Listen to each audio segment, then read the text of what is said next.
The most dangerous predators in Manhattan's financial district don't carry weapons. They carry Harvard MBAs and generational wealth. Dr. Jasmine Charm adjusted her deliberately modest blazer as she stepped into the marble-veined lobby of Ford Industries Tower, her Columbia PhD in economics hidden behind carefully practiced uncertainty. 6 months of research had led to this moment, the beginning of the most expensive psychological experiment in corporate history. "You're here for the marketing coordinator position?" The receptionist's tone carried that particular brand of Manhattan condescension reserved for those who didn't belong in glass towers that kissed the clouds. "Yes, ma'am. Jasmine Charm." She let her voice waver slightly, watching how quickly the woman's attention shifted to more important things. The kind of dismissal Jasmine had spent 3 decades observing from wealth's opposite side. Through floor-to-ceiling windows, the Hudson River sparkled like scattered diamonds. This building, with its pretentious gold fixtures and intimidating architectural statements, represented everything her mother had fought against before a suspicious car accident silenced her forever. But Jasmine wasn't here for revenge. Revenge was messy and temporary. She was here for something far more sophisticated: transformation. "Mr. Ford will see you now." The announcement came after precisely 47 minutes, a power play as predictable as rush-hour gridlock. Bruce Ford's corner office occupied more square footage than most apartments, decorated with understated luxury that screamed old money. Harvard rowing trophies lined mahogany shelves, while a Rothko painting dominated the wall behind his desk. Not because he understood art, but because his decorator had insisted it projected sophisticated authority. "Please, sit." Bruce gestured to a chair positioned deliberately lower than his own, a psychological dominance technique as ancient as corporate hierarchies. At 36, he possessed effortless attractiveness that came from never questioning whether doors would open. They always had. They always would. "Tell me about yourself, Jasmine." He leaned back, fingers steepled, already categorizing her into familiar types. Projects he could save, conquests that would boost his ego, decorative accessories that enhanced his image. Jasmine had spent months studying his psychology through public interviews, corporate filings, even his Harvard roommate's social media posts. Bruce Ford was a man who had never built anything himself, but inherited an empire constructed on other people's displacement. He dated women he could rescue because equals threatened his carefully constructed identity as benevolent patriarch. "Well, I graduated from Queens College with a business degree," she began, letting her hands fidget with her resume, a masterfully crafted document that told just enough truth to avoid detection while hiding the $3.2 billion empire she'd built from nothing. "I've been working in small marketing firms, but I've always dreamed of working somewhere significant, somewhere that matters." The slight breathlessness in her voice, the way her eyes widened when she surveyed his office, every gesture was calculated to trigger his savior complex. Bruce Ford was about to fall in love with a woman who didn't exist, and Jasmine would document every moment of his psychological unraveling. Queens College. He nodded with that particular smile wealthy men use when encountering someone they consider charmingly inferior. "That's wonderful. Sometimes the best perspectives come from unconventional backgrounds." Through the office's smart glass, Jasmine could see her actual assistant, Helena Rodriguez, sitting in the lobby disguised as her former supervisor, ready to provide references if needed.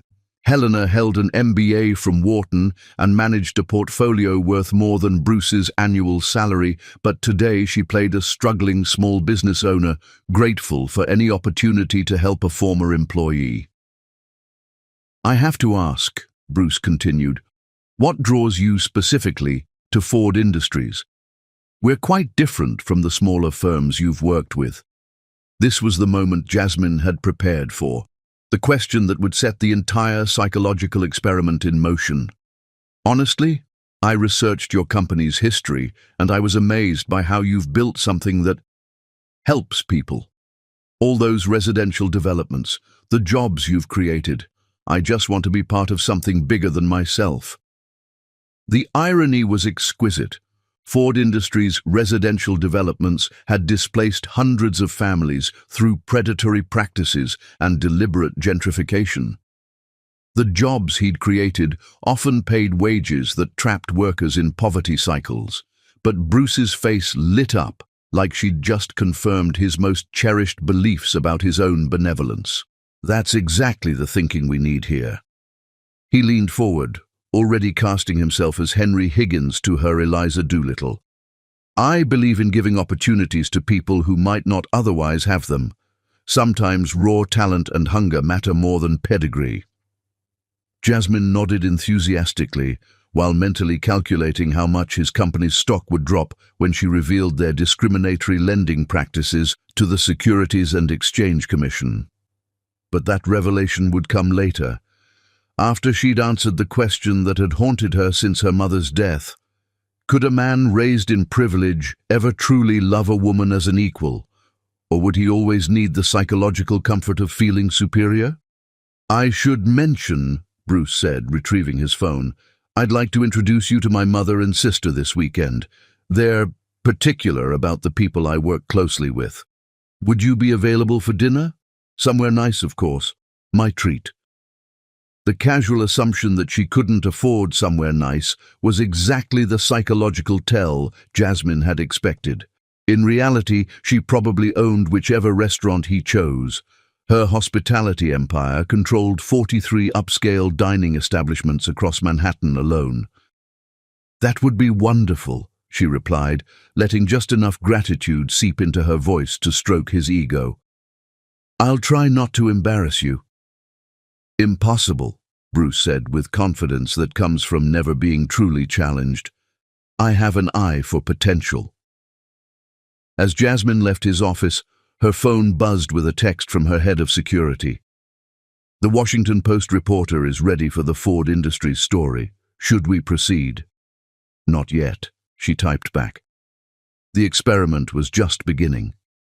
Walking through the lobby, Jasmine caught her reflection in polished marble and saw not the struggling marketing coordinator Bruce believed he was saving, but the architect of his coming transformation.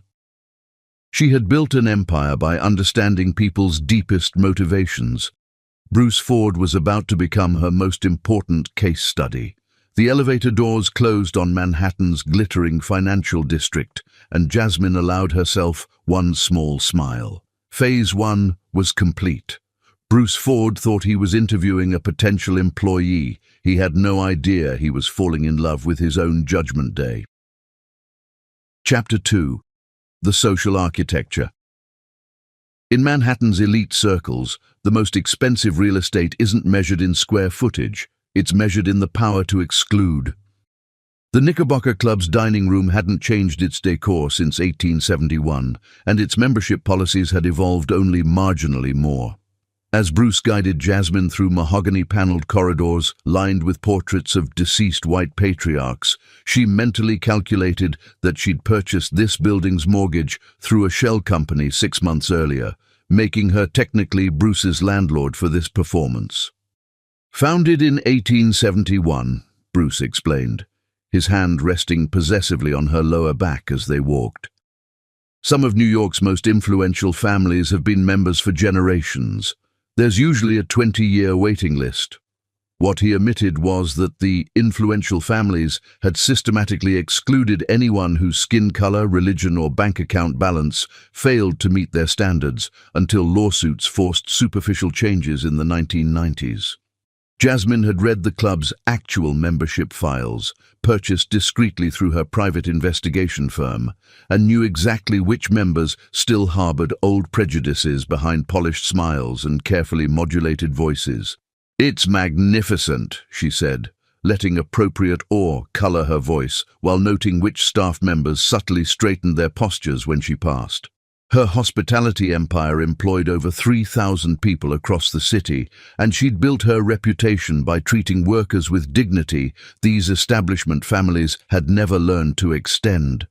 The maitre d', Jonathan Park, approached with obsequious attention usually reserved for the club's most significant donors.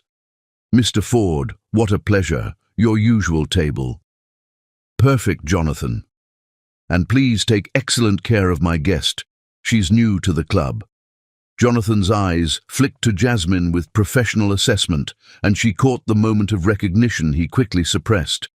As the club's head of hospitality, he received monthly reports from Charm Enterprises' auditing firm. He knew exactly who was really paying his salary, but discretion was why she compensated him extraordinarily well. "Of course, sir. It would be my honor to ensure Ms. Charm enjoys every aspect of her dining experience." The slight emphasis on her surname was subtle enough that Bruce missed it entirely, but Jasmine filed it away as evidence of Jonathan's professionalism. She'd need to give him a bonus for that performance. Their table overlooked Central Park, where autumn had painted the trees in shades of gold and crimson that reminded Jasmine of her mother's favorite scarf. Ruby Charm had never set foot in establishments like this, not because she couldn't afford them, but because she'd spent her legal career fighting the systemic exclusion they represented. "So," Bruce said, after ordering wine without consulting her preferences, "tell me more about your family. I realized I don't know much about your background." This was the moment Jasmine had been preparing for since accepting his dinner invitation.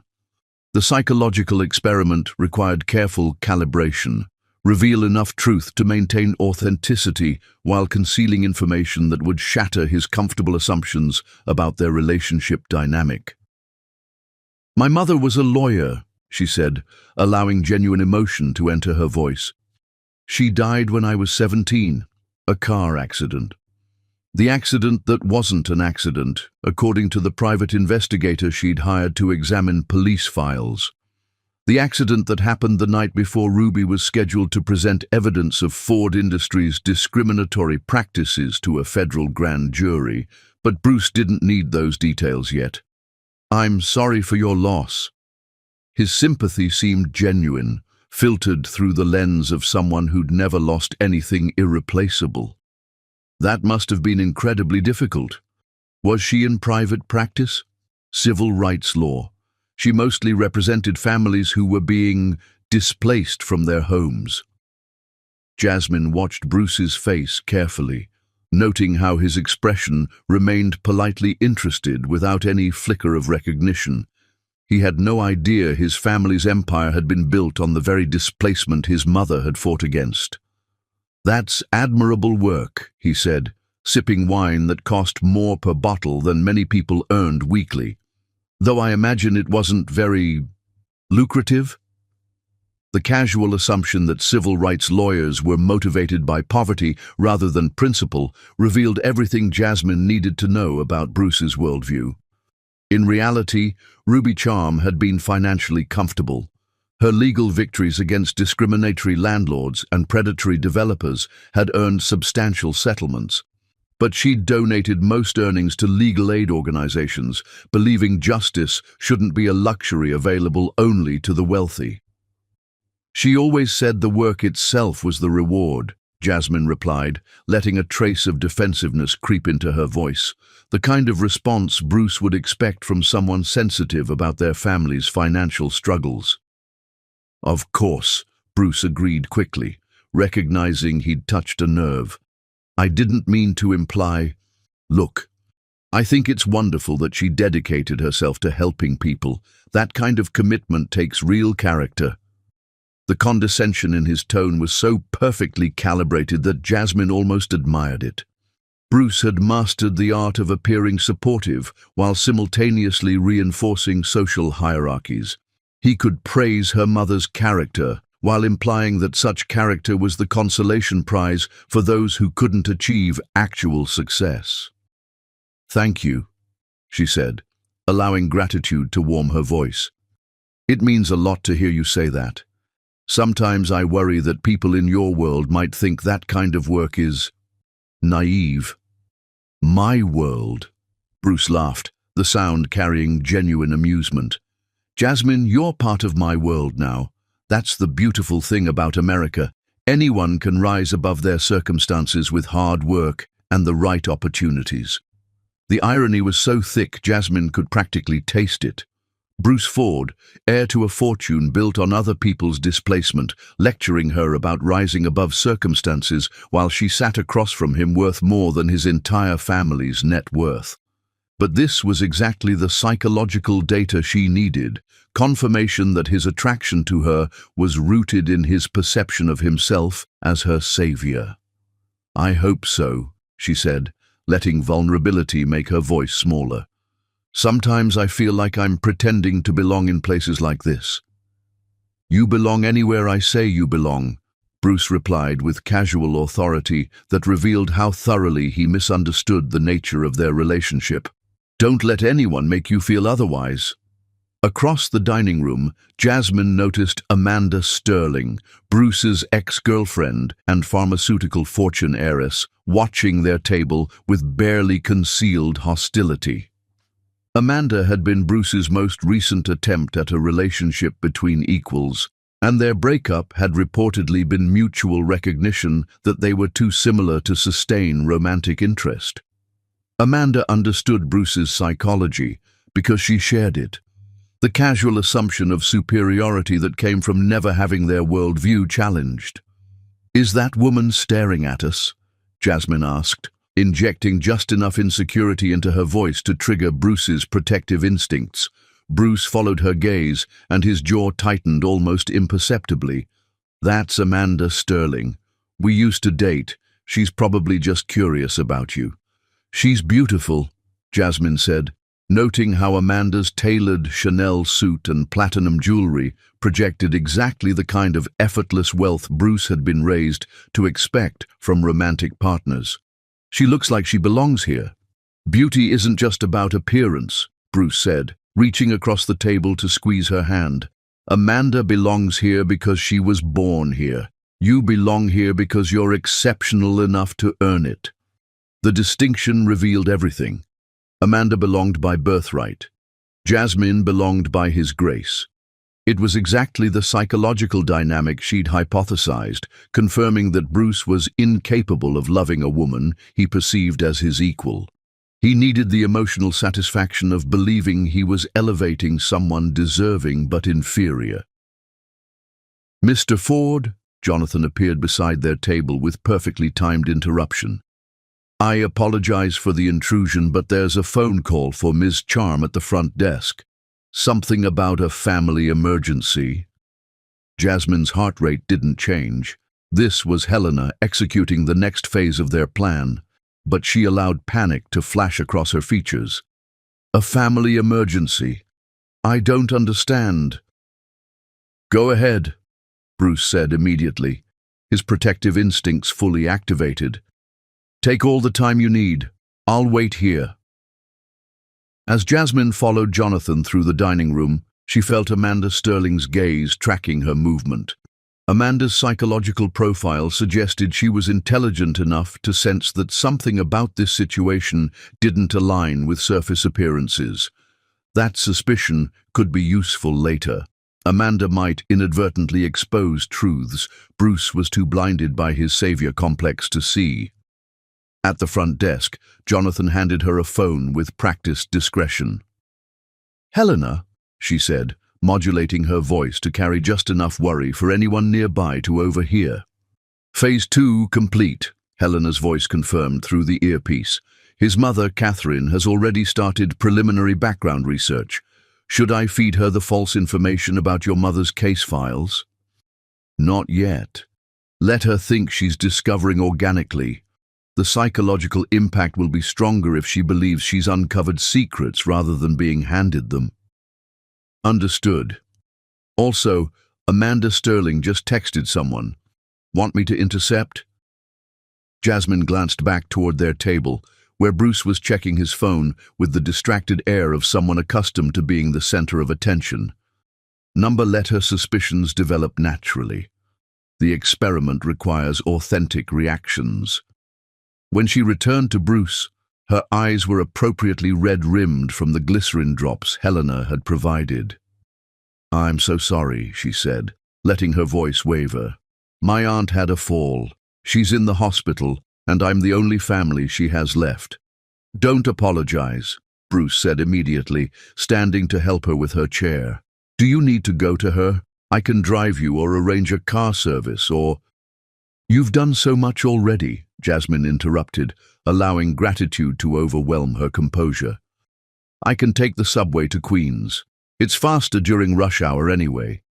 The suggestion that she would take public transportation to handle a family crisis was precisely the trigger she'd expected. Bruce's face shifted through a series of micro-expressions: concern, protectiveness, and that subtle satisfaction that came from being needed by someone he perceived as vulnerable. "Absolutely not," he said firmly.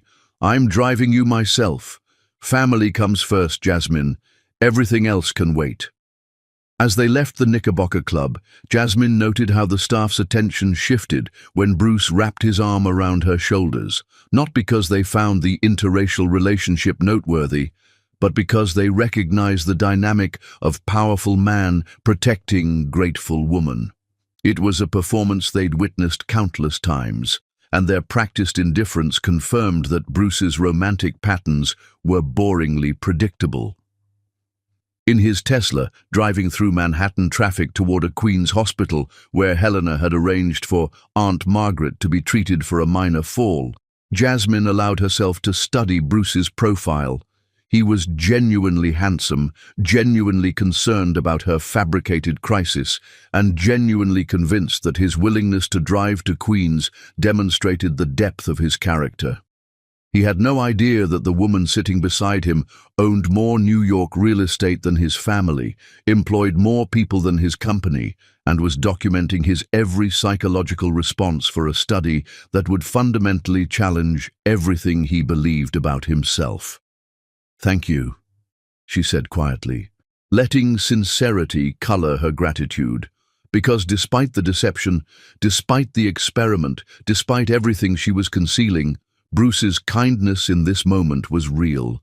The tragedy was that his kindness was conditional on her apparent inferiority. "You don't need to thank me," Bruce replied, reaching over to squeeze her hand. "This is what people who care about each other do." Through the Tesla's panoramic roof, the city's towers stretched endlessly skyward. But Jasmine was beginning to understand that the most sophisticated prisons were built not with bars and walls, but with assumptions and expectations that felt like protection until you tried to exceed them. The strategic deception was entering its most dangerous phase, the one where the observer risked becoming emotionally invested in the subject's transformation, even if that transformation might be impossible. Chapter 3: The Proposal Trap. The most expensive mistakes in Manhattan are made by men who confuse generosity with love and mistake gratitude for devotion. 8 months of psychological choreography had led to this moment. Bruce Ford, kneeling in Central Park's Bethesda fountain area, presenting his grandmother's emerald ring to a woman worth more than his entire family fortune. The autumn sunset painted the sky in shades of amber and rose, while tourists discreetly photographed what they assumed was a genuine romantic gesture rather than the culmination of the most elaborate social experiment in Manhattan's recent history. "Jasmine," Bruce said, his voice carrying rehearsed emotion that suggested he'd practiced this speech multiple times before his bathroom mirror. "These past 8 months have shown me what I've been missing my entire life.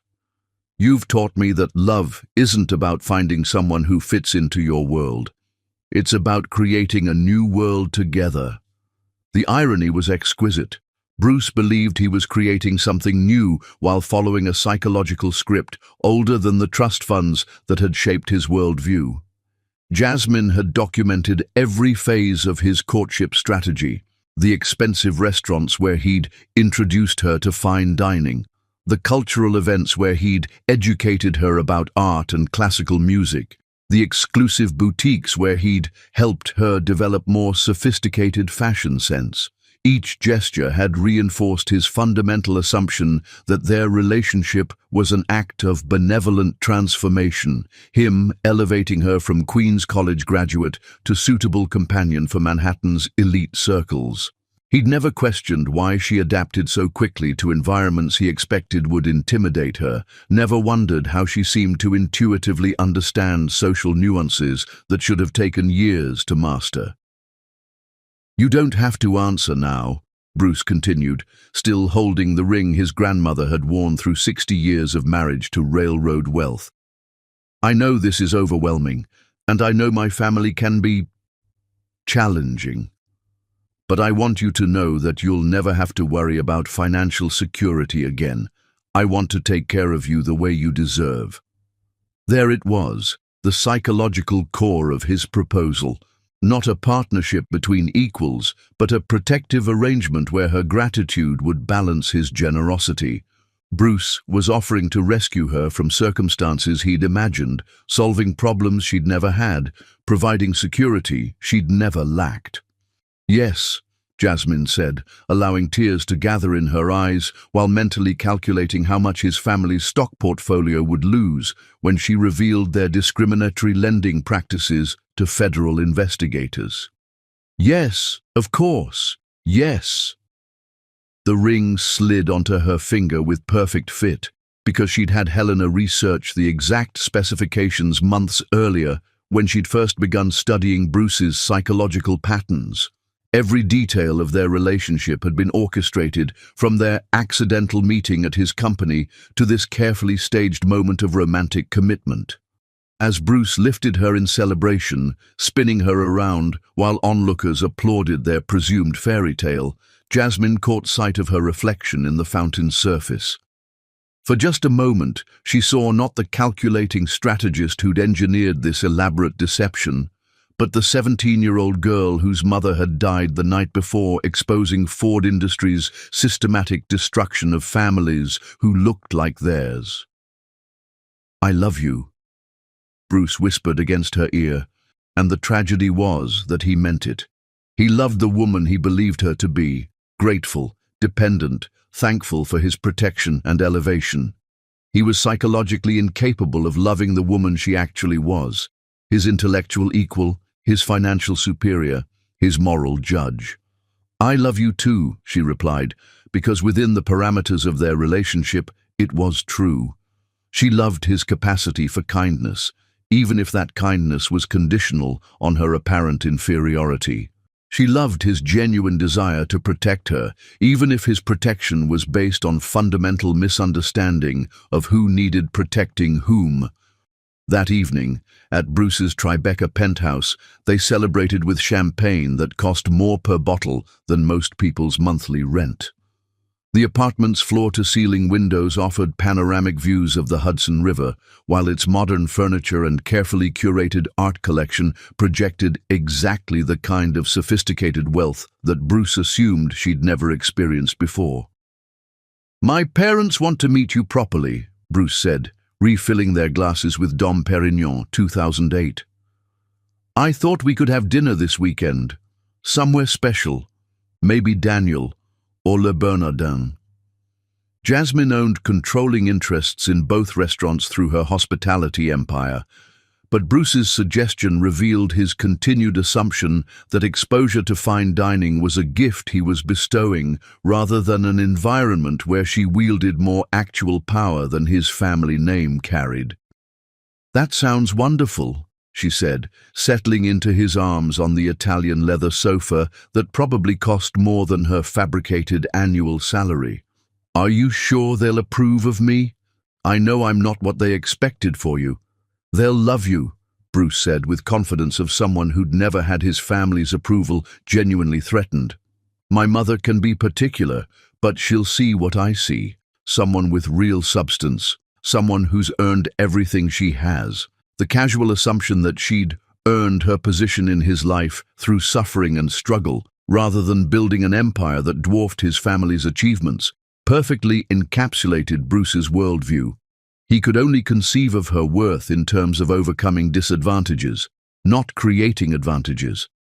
"Tell me about them," Jasmine said, though she'd already conducted extensive research on Catherine and Richard Ford through her private investigation firm. Catherine, daughter of former Ambassador Preston Mitchell, had married into Ford money but never quite achieved the social prominence she believed her breeding deserved. Richard had inherited his empire but lacked the vision to expand it significantly, content to maintain rather than innovate.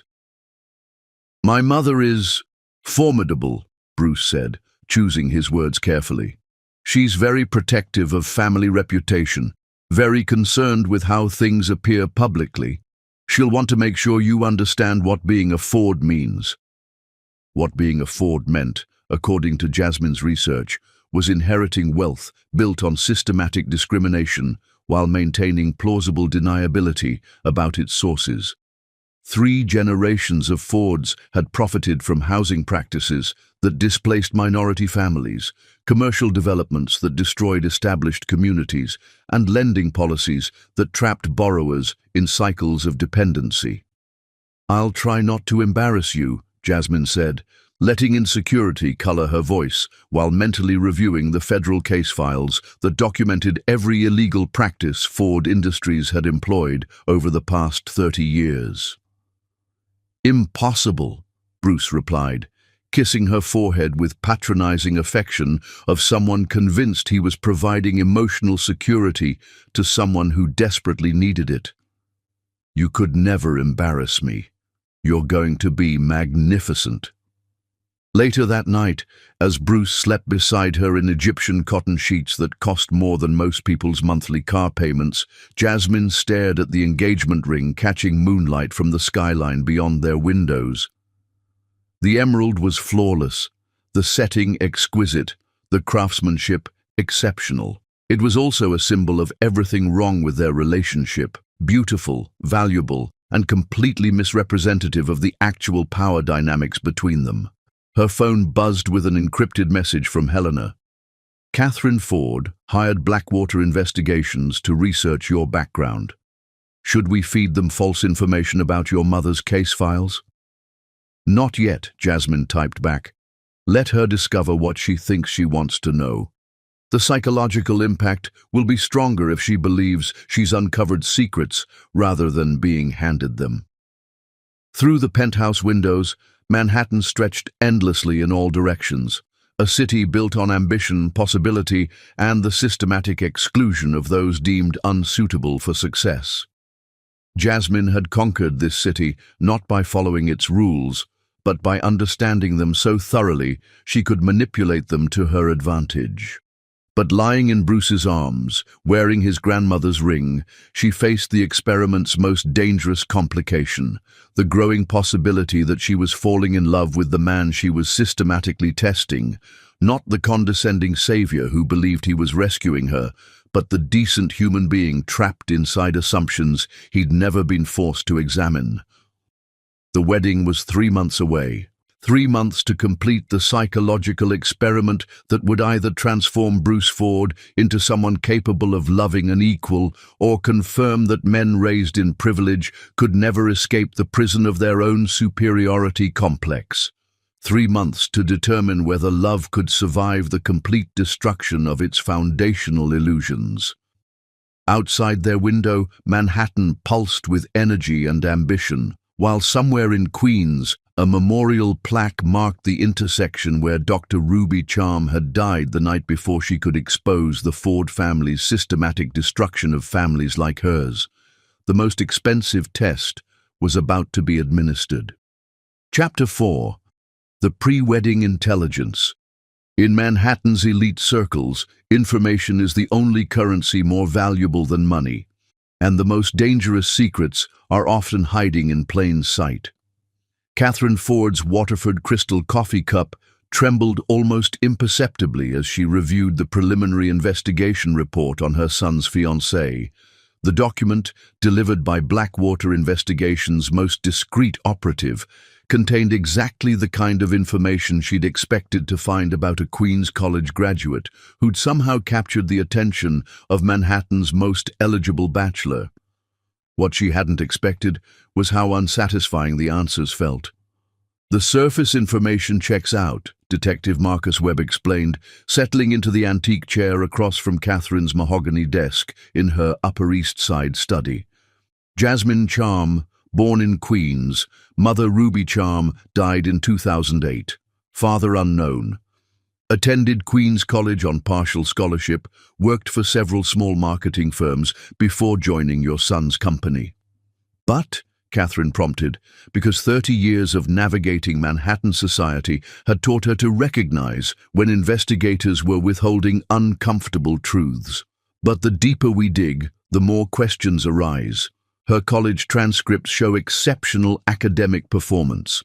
Honors Society, Dean's List every semester, graduation summa cum laude. That level of achievement typically indicates resources and support systems that don't align with her supposed background."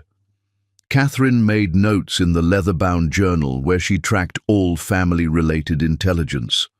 The Ford family had maintained their position for 3 generations by anticipating threats before they materialized, and something about Jasmine Charm had triggered her most finely tuned instincts for social disruption.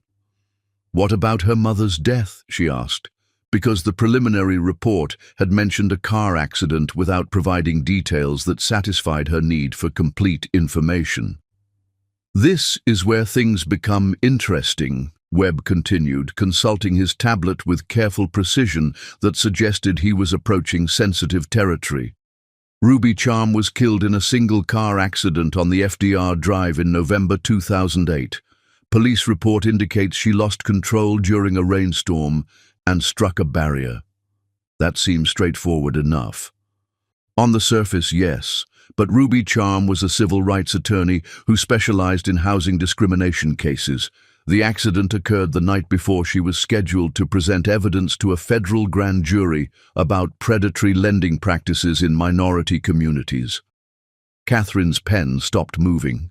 She looked up from her journal to study Webb's expression, noting the careful neutrality that investigators cultivated when delivering information that might implicate their clients in uncomfortable realities. "What kind of evidence?" she asked, though she suspected she already knew the answer. "Documents related to systematic discrimination in rental practices, deliberate targeting of minority families for predatory loans, and coordinated efforts to gentrify specific neighborhoods through strategic property acquisition." The room fell silent, except for the antique grandfather clock marking time with metallic precision. Catherine had been married to Richard Ford for 34 years, long enough to understand that their family fortune had been built on practices that couldn't withstand contemporary scrutiny. She'd never asked for specific details because plausible deniability was crucial for maintaining social standing in circles where moral superiority was assumed rather than examined. "Were there any companies specifically named in her investigation?" Catherine asked, though she dreaded confirmation of what Webb's expression had already revealed. Ford Industries was mentioned prominently in the preliminary evidence summary. The case files were reportedly stolen from her office the night of the accident, so we can't verify the specific allegations, but the federal prosecutor's notes indicate your husband's company was a primary focus of her investigation. Catherine set down her pen and walked to the study's windows, which offered carefully curated views of Central Park's most photogenic sections. Somewhere in those trees, her son had proposed to the daughter of a woman who had died investigating their family's business practices. The coincidence was either astronomically unlikely or catastrophically deliberate. "Is there any indication that Jasmine knows about her mother's investigation?" she asked, watching joggers and dog walkers navigate pathways that had been designed to project natural beauty while concealing the mechanical infrastructure that maintained such perfection. "No direct evidence, but—" Webb hesitated, consulting his notes with reluctance that suggested he was about to deliver information his client wouldn't want to hear. There are some anomalies in her employment history that suggest she may have resources beyond what her resume indicates. What kind of anomalies? Financial inconsistencies. She's listed as earning $45,000 annually at her previous positions, but her credit report shows payments on a Manhattan apartment rental that would require income closer to $200,000. Her wardrobe, based on surveillance photos, includes items that retail for more than her supposed monthly salary. More concerning, she's been photographed at charity events wearing jewelry that our experts value at over $50,000. Catherine felt her maternal instincts sharpening into predatory focus. What kind of jewelry? Diamond earrings, pearl necklaces, a vintage Cartier watch, all pieces that suggest either substantial family wealth or financial support from someone with significant resources. The timing is also suspicious. She acquired most of these items during the months she's been dating your son. Catherine turned from the window to study Webb's expression. Are you suggesting she has undisclosed income sources? I'm suggesting that someone is financially supporting her lifestyle, and we haven't identified who or how. It could be family money that doesn't show up in public records. It could be earnings from undisclosed employment, or it could be financial assistance from someone who prefers to remain anonymous. The implications hung in the air like expensive perfume, present but difficult to identify precisely. Catherine had spent decades navigating situations where surface appearances concealed complex realities, and every instinct she'd developed warned her that Jasmine Charm represented a threat that extended far beyond ordinary gold digging. I want you to expand the investigation, she said, returning to her desk to write detailed instructions in her journal. Focus on the financial inconsistencies. Find out who's supporting her lifestyle and why. And I want everything you can discover about Ruby Charm's case files, what evidence she had, who might have accessed it after her death, and whether any copies survived. That level of investigation will require significantly more resources, Webb warned. Federal case files, especially those related to ongoing civil rights violations, are heavily protected. Accessing them could attract unwanted attention from federal investigators. I'm not asking you to break any laws, Catherine replied, with careful diction that wealthy people used when they wanted results without explicitly requesting illegal methods. I'm asking you to use all available legal resources to protect my family from potential threats. After Webb left, Catherine sat alone in her study, reviewing everything she knew about her son's romantic patterns. Bruce had always been attracted to women he could rescue, scholarship students, struggling artists, ambitious professionals from modest backgrounds. His savior complex was as predictable as his trust fund distributions, and normally she found his charitable romanticism harmless, if slightly embarrassing. But Jasmine Charm was different. She moved through elite social situations with confidence that seemed instinctive rather than learned. She asked questions that suggested familiarity with complex business concepts. She never seemed overwhelmed by luxury or intimidated by social expectations. Most troubling, she never displayed the gratitude that women in her supposed position typically showed when accepted into Manhattan's exclusive circles. Jasmine behaved like someone who belonged rather than someone grateful for inclusion. Catherine picked up her phone and scrolled through her contacts until she found Amanda Sterling's number. Amanda had dated Bruce for 6 months before their mutual recognition that they were too similar to sustain romantic interest, but she remained a valuable source of intelligence about Manhattan's social dynamics. Amanda, darling, Catherine said when the call connected. I was hoping you might join me for lunch tomorrow. I'd love to get your perspective on Bruce's engagement. Of course, Amanda replied, though something in her tone suggested she'd been expecting this conversation. I assume you want to discuss the inconsistencies. Inconsistencies? In Jasmine's story. I've been watching her at social events, and there are details that don't align with what Bruce believes about her background. I think you should know what I've observed. Catherine smiled with satisfaction that came from confirmation of her own instincts. Tomorrow at noon, then? The usual place. After ending the call, she returned to her study windows and the carefully maintained views of Central Park.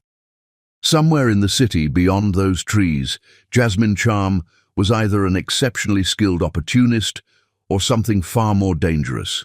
A woman with her own agenda who had systematically targeted the Ford family for reasons that remained mysteriously opaque. Catherine had protected her family's position for 3 decades by identifying threats before they materialized and neutralizing them before they could cause lasting damage. She had no intention of allowing her son's romantic naivete to compromise everything the Ford family had built. But as she reviewed her notes from Webb's investigation, Catherine couldn't shake the growing suspicion that this time she might be the one being manipulated by someone who understood the game better than she did. The wedding was 10 weeks away.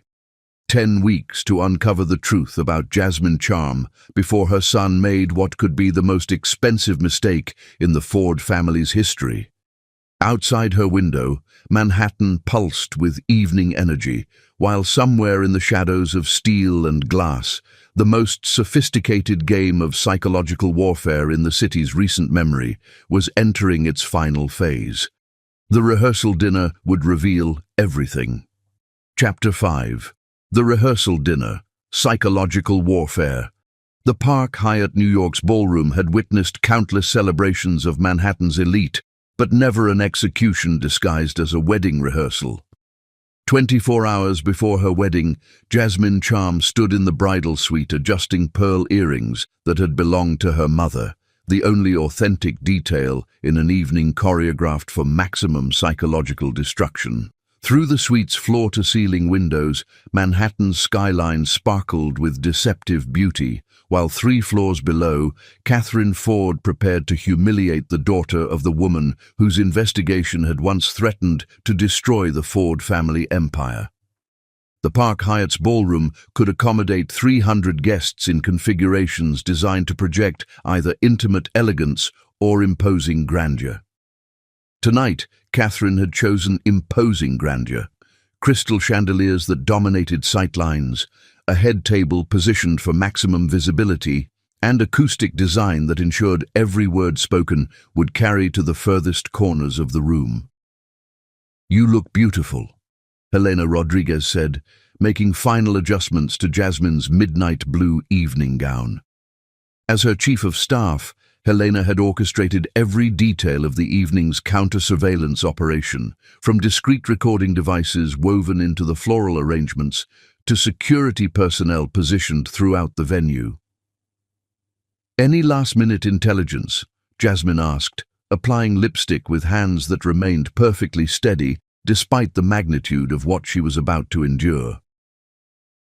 "Catherine's investigation firm delivered their final report this afternoon," Helena replied, consulting her tablet.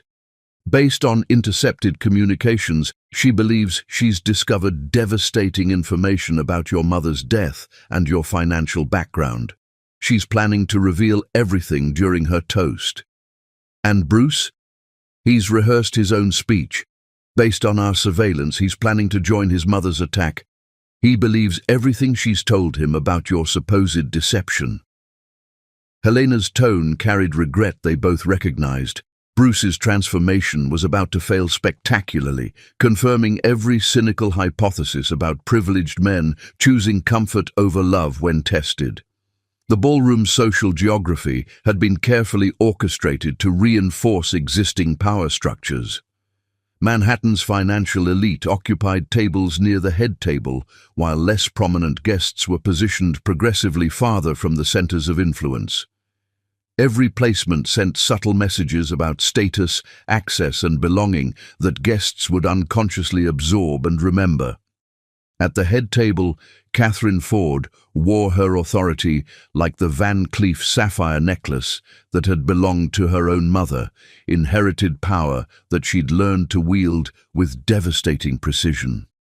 Richard Ford sat beside her, reviewing notes for his own speech with the distracted attention of someone more comfortable with board meetings than social performance. "Ladies and gentlemen," the maître d'hôtel announced, as guests took their seats for the formal dinner portion of the evening.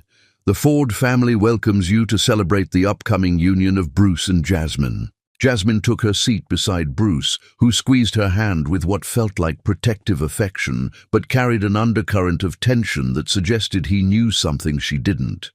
Around them, Manhattan's elite settled into their chairs with practiced efficiency of people accustomed to events where social positioning mattered more than personal comfort.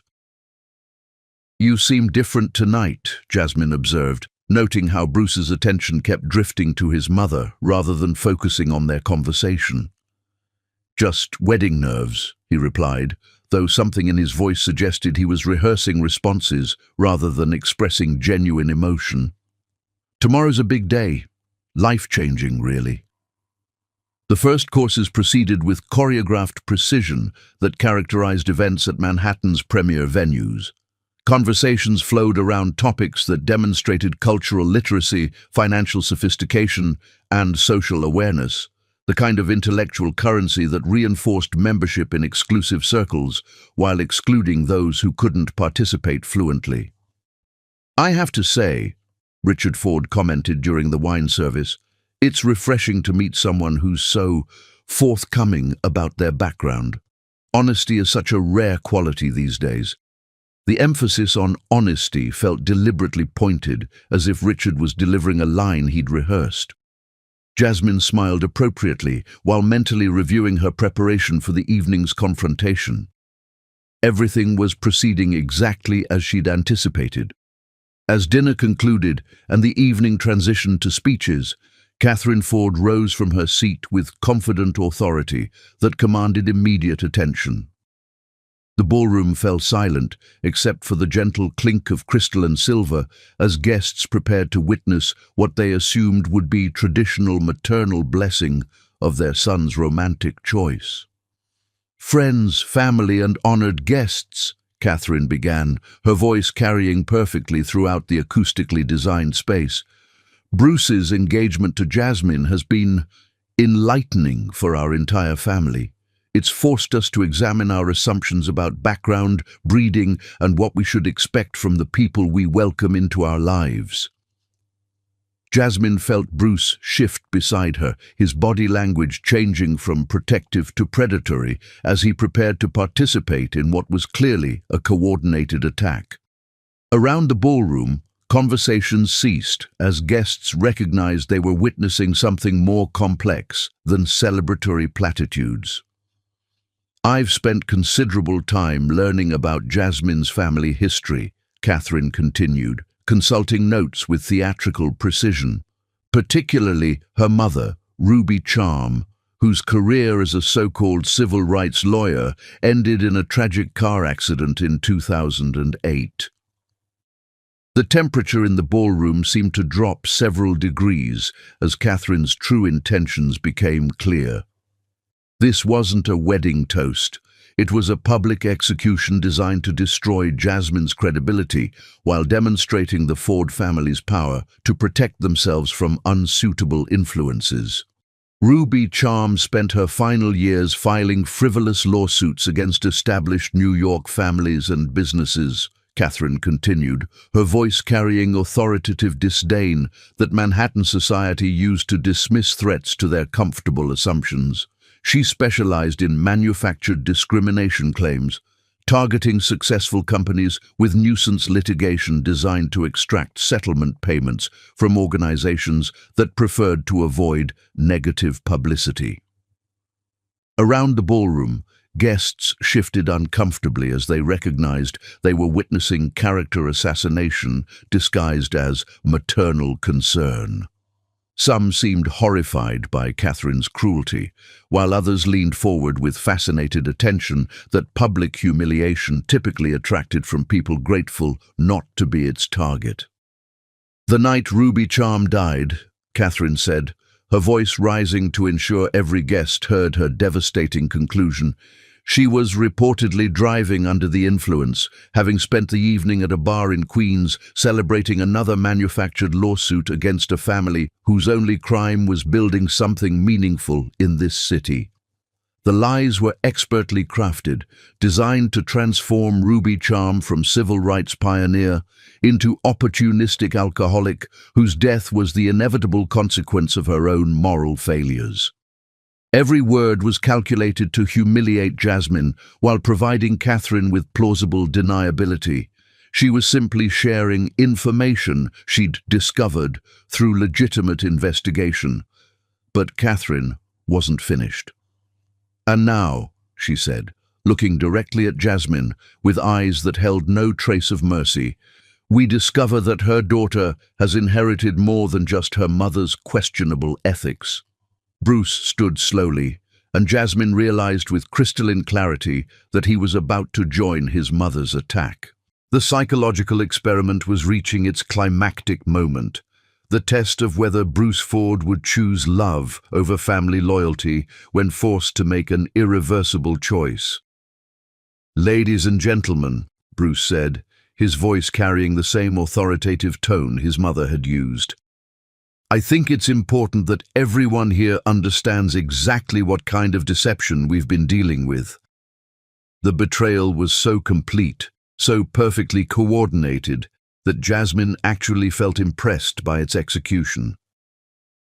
Bruce wasn't just failing to defend her, he was actively participating in her destruction, proving every cynical hypothesis she'd formed about men who could only love from positions of superiority. "Jasmine has spent months lying to me about her background, her education, and her family's history," Bruce continued, consulting notes his mother had obviously provided. "She's manipulated my emotions and exploited my trust to gain access to our family and our resources." The accusations were devastating precisely because they contained elements of truth twisted into weapons. Jasmine had indeed deceived Bruce about her background, though not for the reasons he was suggesting. She had manipulated their relationship, though for purposes far more sophisticated than social climbing. "I tell you this," Bruce concluded, looking directly at her with disappointment that seemed genuinely felt, not to embarrass anyone, but to remind us all that love requires honesty, and we must be careful about the people we choose to trust with our hearts. The ballroom erupted in shocked murmurs as guests processed what they'd witnessed. They had expected traditional wedding celebration and found themselves witnessing the systematic destruction of a relationship by two people who clearly believed their audience would validate their cruelty. But Jasmine had not survived 17 years of elite education and 10 years of building a business empire to be destroyed by people whose power was inherited rather than earned. She rose from her chair with movements so controlled they seemed choreographed, every gesture emerging from fury transformed into strategic precision. The psychological experiment was complete. Bruce Ford and his family had revealed exactly who they were when they believed their audience would approve of their cruelty. Now it was time for Jasmine Charm to reveal exactly who she was when her audience was about to discover they had catastrophically underestimated their target. Chapter 6. The Wedding That Never Was. In Manhattan's most exclusive circles, true power is revealed not when someone destroys you, but when you destroy them without losing your composure. The deadly silence in the Park Hyatt ballroom stretched like a razor's edge as 300 of Manhattan's most influential people held their breath, waiting to see how Jasmine Charm would respond to having her character systematically destroyed by the man she was supposed to marry in less than 24 hours. Bruce Ford remained standing beside his chair, consulting the notes his mother had provided for his coordinated attack, while Catherine Ford smiled with the triumphant satisfaction of someone who believed she had just eliminated a threat to her family's social position. Around the ballroom, guests shifted uncomfortably as they recognized they were witnessing something far more brutal than traditional pre-wedding celebration. Jasmine stood slowly, her midnight blue evening gown catching the light from crystal chandeliers that had been positioned to ensure maximum visibility for this moment.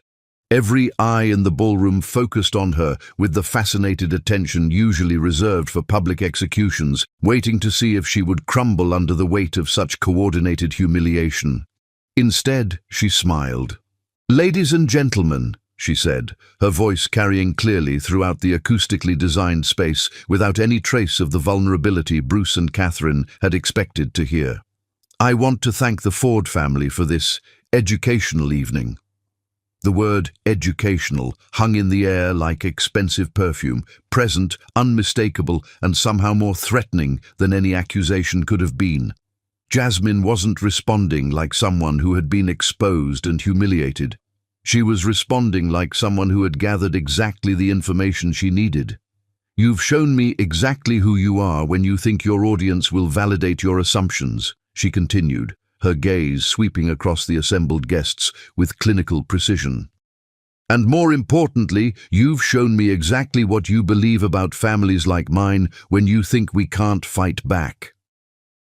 Catherine Ford's triumphant expression began to waver as she recognized that Jasmine's response wasn't following the script she had anticipated. This wasn't the tearful retreat of someone overwhelmed by superior social forces. This was something else entirely. "Bruce," Jasmine said, turning to face her fiancé with disappointment that seemed to cut deeper than anger. "Did you really believe that I would agree to marry into a family without researching its history? Did you think I would accept your grandmother's ring without understanding exactly how your grandfather acquired the wealth to purchase it?" Bruce's face went pale as he began to realize that his coordinated attack might have been based on fundamentally flawed assumptions about who held the actual power in their relationship. "The Ford family fortune," Jasmine continued, addressing the entire ballroom with the authority of someone delivering a lecture to students who had failed to complete their homework, "was built on systematic discrimination against families who looked like mine. Your grandfather's residential developments displaced hundreds of minority families through illegal practices that my mother spent her final years documenting." The ballroom's social temperature plummeted as guests began to understand they were witnessing something far more complex than family drama. Jasmine wasn't just defending herself. She was exposing systematic practices that many of them had either participated in or profited from indirectly. Ruby Charm died the night before she was scheduled to present evidence of Ford Industries' discriminatory lending practices to a federal grand jury, Jasmine said, her voice growing stronger rather than weaker as she revealed information that transformed the evening's narrative. Her case files disappeared from her office that same night, and the federal investigation was mysteriously closed due to lack of evidence. Catherine Ford's face had gone white as she realized that her carefully orchestrated humiliation was backfiring spectacularly. Instead of destroying Jasmine's credibility, she had provided her with a platform to expose information the Ford family had spent 15 years trying to bury. "But evidence has a way of surviving," Jasmine continued, consulting her phone with the casual efficiency of someone who had planned this moment down to the second. "Especially when someone spends 15 years building the resources and connections necessary to complete her mother's work." Helena Rodriguez, seated at a nearby table, subtly activated recording devices that had been woven throughout the floral arrangements. Every word of this conversation was being documented for potential use in legal proceedings that would extend far beyond personal drama. "I'm calling off our engagement," Jasmine announced, her voice projecting dignified authority that commanded absolute attention from every person in the ballroom. "Not because your family has revealed your true character. I already knew exactly who you were before I accepted your proposal.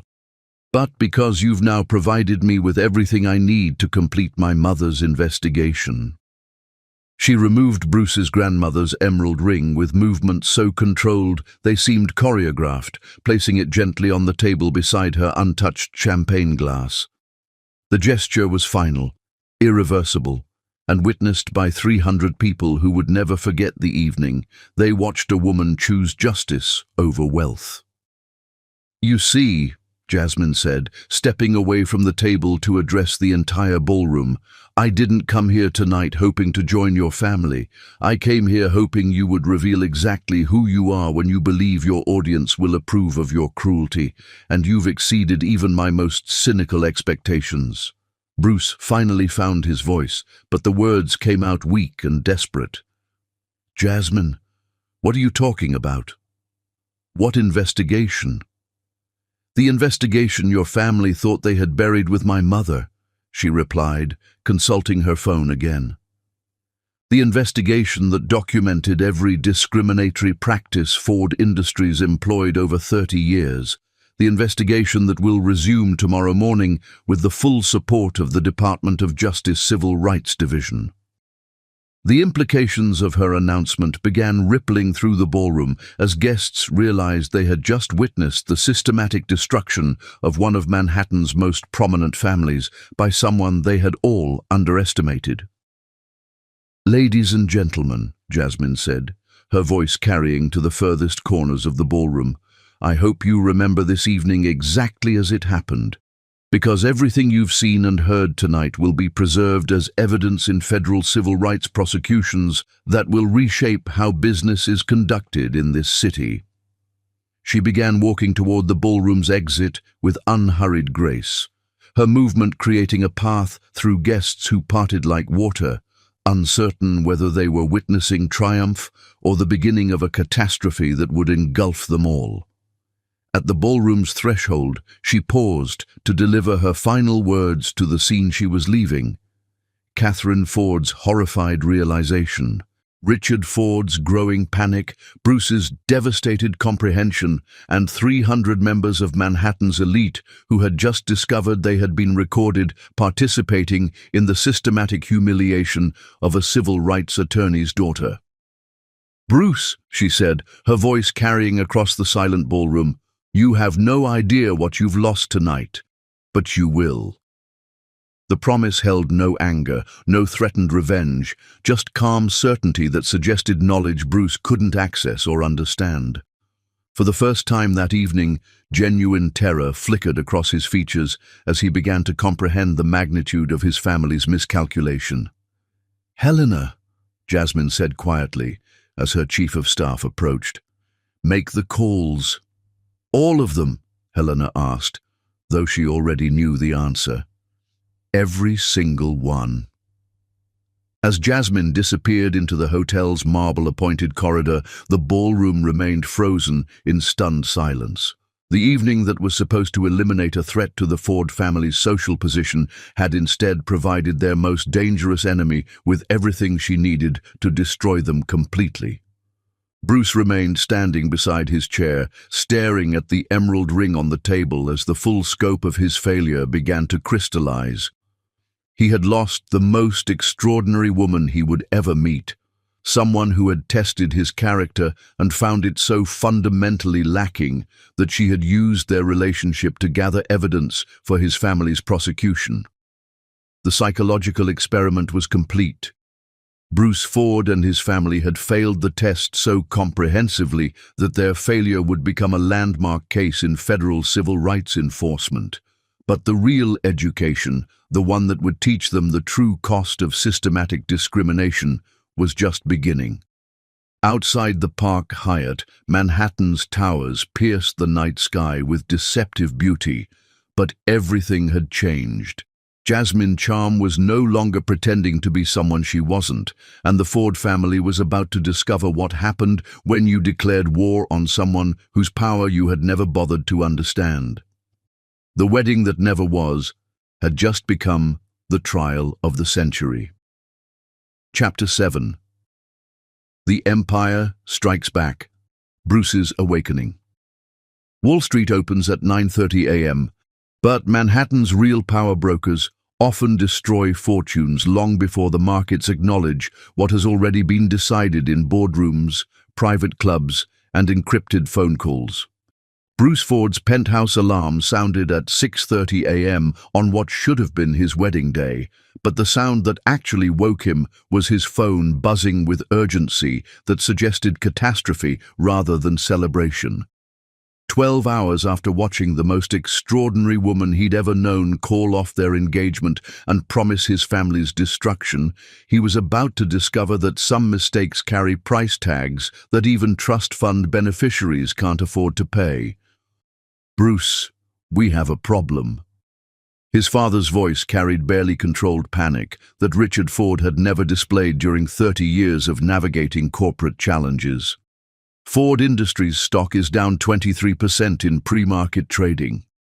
Bruce sat up in bed, his mind still processing the cognitive dissonance between waking up alone on his wedding day and receiving news about financial catastrophe that seemed directly connected to the woman who had walked away from him with such devastating finality. The Wall Street Journal ran a front-page story this morning titled "Ford Industries, 3 Generations of Discriminatory Practices." Richard continued, his voice cracking slightly.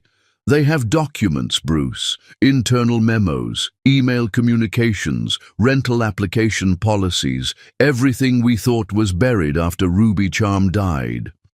Through his penthouse windows, Manhattan looked exactly as it had yesterday morning, glittering with promise, infinite with possibility, indifferent to human suffering. But Bruce was beginning to understand that the woman he'd lost had the power to transform that indifference into active hostility. "How is that possible?" Bruce asked, though the growing certainty in his chest suggested he already knew the answer. "Ruby Charm died in 2008. Her files were supposedly destroyed. Apparently someone preserved everything," Richard replied, with grim recognition of how thoroughly they'd been outmaneuvered. "Someone with resources, connections, and patience spent 15 years preparing for this moment. Bruce, I need you to think very carefully about everything Jasmine told you last night." The psychological inventory was devastating. Jasmine had announced her intention to resume her mother's investigation, had referenced federal support that suggested months or years of preparation, and had spoken with the authority of someone who possessed comprehensive evidence rather than fragmentary accusations.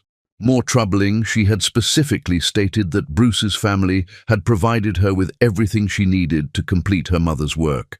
The rehearsal dinner hadn't been the beginning of her investigation. It had been its culmination. Regret incident number 1, the financial earthquake. "The scope is unprecedented," Richard continued, his voice growing more strained with each detail. "Every major institutional investor is dumping our stock. CalPERS, New York State teachers, AFL-CIO. They're all citing reputational concerns based on systematic discrimination allegations." Bruce pulled on clothes with mechanical efficiency while reviewing the Wall Street Journal article on his phone. The documentation was comprehensive. Internal emails discussing undesirable tenant demographics, rental procedures designed to exclude minority applicants, coordinated strategies for gentrifying neighborhoods through selective property acquisition. Most devastating were personal notes in his grandfather's handwriting, discussing Ruby Charm's investigation as a threat to family financial security that required immediate resolution. The implication was unmistakable, even if the language maintained plausible deniability about specific methods. "How much are we down?" Bruce asked, though he dreaded the answer. $400 million in market capitalization as of an hour ago, but that's just the beginning. The Securities and Exchange Commission has opened a formal investigation, and 3 different federal agencies are coordinating what appears to be a comprehensive review of our business practices going back 30 years. Bruce's first regret crystallized like acid in his stomach. "I lost the woman who could have protected me from this because I chose to attack her instead of defending her. She offered me love, and I responded with betrayal, coordinated by people whose crimes she was investigating."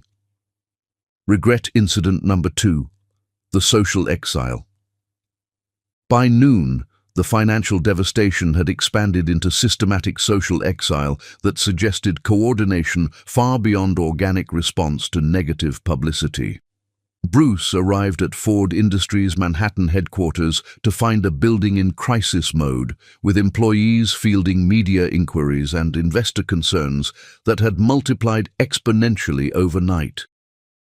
"The Union Club has revoked our membership," Richard reported when Bruce reached the executive conference room. "The Museum of Natural History has asked me to resign from their board. 3 different charity organizations have returned our recent donations." The social exile was happening with precision that suggested someone with comprehensive understanding of Manhattan's power structures was methodically destroying Ford family access to the exclusive networks that maintained their influence beyond mere financial resources. "Who has that kind of reach?" Bruce asked, though the question felt increasingly rhetorical. His phone buzzed with a text from Michael Torres, his Harvard roommate who now worked in private equity. "Dude, are you insane? Do you know who Jasmine actually is? Call me immediately." The conversation that followed fundamentally altered Bruce's understanding of reality. According to Michael's connections in Manhattan's financial community, Jasmine Charm was not just connected to a private equity empire, she was its primary controller, operating through a network so complex that most people had never identified her as its actual architect. "Charm Enterprises," Michael explained, his voice carrying awed recognition usually reserved for discussing legendary business figures. "They own or control probably 60% of Manhattan's luxury hospitality industry. Hotels, restaurants, event venues, private clubs. If your family has spent money anywhere significant in the city, you've probably been paying her." Bruce's second regret hit him like a physical blow.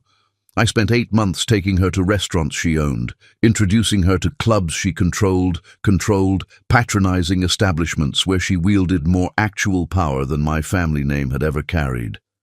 She was documenting every moment of my condescension while owning the entire world I thought I was generously sharing with her."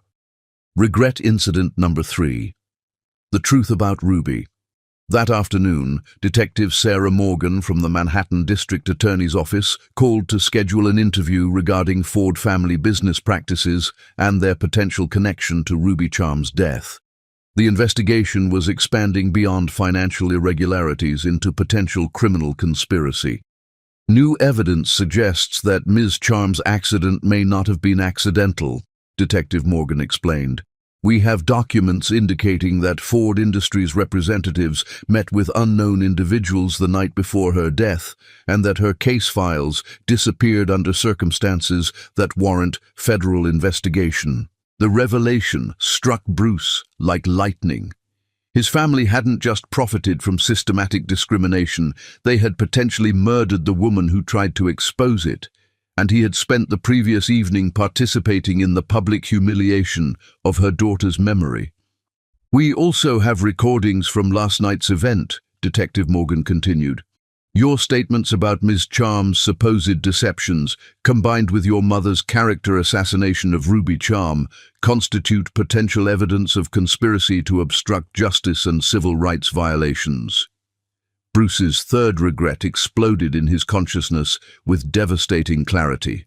"I participated in destroying the memory of a woman my family may have murdered, and I did it in front of 300 witnesses who were being recorded for evidence.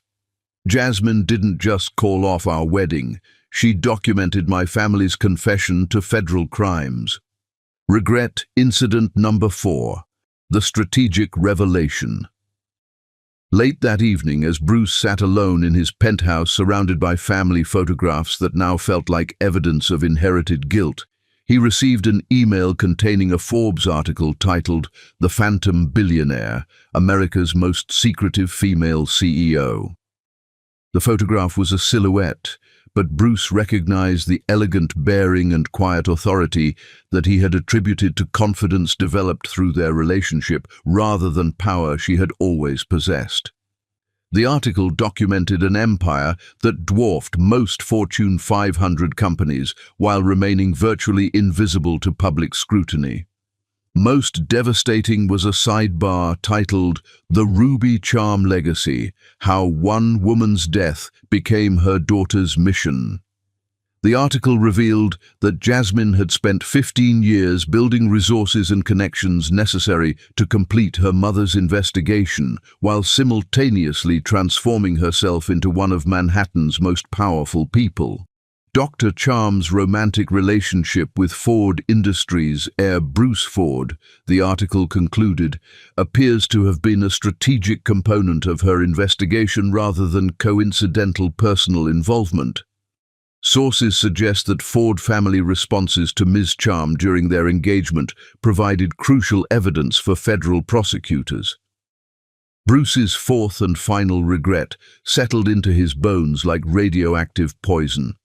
"I had the most extraordinary woman in Manhattan, someone who was intellectually, financially, and morally superior to me in every measurable way. She spent 8 months testing whether I could love an equal, and when I failed that test so completely that I attacked her instead of defending her, she used my failure as evidence to destroy everything my family had built through systematic oppression." As he finished reading, Bruce finally understood the true scope of what had happened. Jasmine hadn't just called off their engagement, she had completed a 15-year mission to avenge her mother's death, while simultaneously testing whether someone raised in privilege could ever transcend the limitations of inherited supremacy. His comprehensive failure to pass that test was about to cost his family everything they had accumulated through 3 generations of systematic discrimination. The psychological experiment was complete, and Bruce Ford had failed so spectacularly that his failure would become a landmark case in federal civil rights enforcement. Outside his office windows, the city continued its relentless pace, while somewhere among those steel and glass towers, Jasmine Charm was orchestrating the systematic dismantling of everything Bruce had inherited but never earned. The true education in consequences was just beginning. Chapter 8. The Truth Unveiled. Bruce's Deeper Regrets. Forbes magazine's investigative journalism unit had built their reputation by exposing the hidden architectures of American wealth, but their November cover story would set new standards for revelations that reshaped public understanding of how power actually operates in Manhattan's elite circles. Dr. Jasmine Charm's silhouette graced newsstands across Manhattan 72 hours after she had called off her engagement to Bruce Ford, but the woman featured in The Phantom Billionaire, America's most secretive female CEO, bore no resemblance to the grateful Queens College graduate Bruce had believed he was elevating into his family's social circle. The article, released simultaneously across digital and print platforms, documented an empire that dwarfed most Fortune 500 companies, while remaining virtually invisible to public scrutiny. Charm Enterprises controlled $3.2 billion in assets through a network of shell companies, private equity funds, and strategic partnerships that had quietly reshaped Manhattan's luxury hospitality industry over the past decade. Bruce read the Forbes profile in his penthouse office, while Ford Industries stock continued its free fall toward penny stock status, each paragraph revealing layers of strategic deception so sophisticated that his 8-month relationship began resembling an anthropological study rather than romantic courtship. Subject demonstrates classical symptoms of inherited privilege syndrome, he read from what appeared to be academic notes quoted in the article. Romantic partner selection consistently favors individuals perceived as intellectually and financially inferior, unable to maintain emotional connection when presented with evidence of target's actual capabilities and social position. The clinical language suggested Jasmine had been documenting their relationship with the detached precision of a researcher studying predictable behavioral patterns in laboratory subjects. Every condescending gesture, every patronizing explanation, every moment of assumed authority had apparently been catalogued as evidence for conclusions she had reached before accepting his proposal. His phone buzzed with a call from Amanda Sterling, whose warnings about inconsistencies in Jasmine's background now seemed prophetic rather than paranoid. "Have you seen the Forbes article?"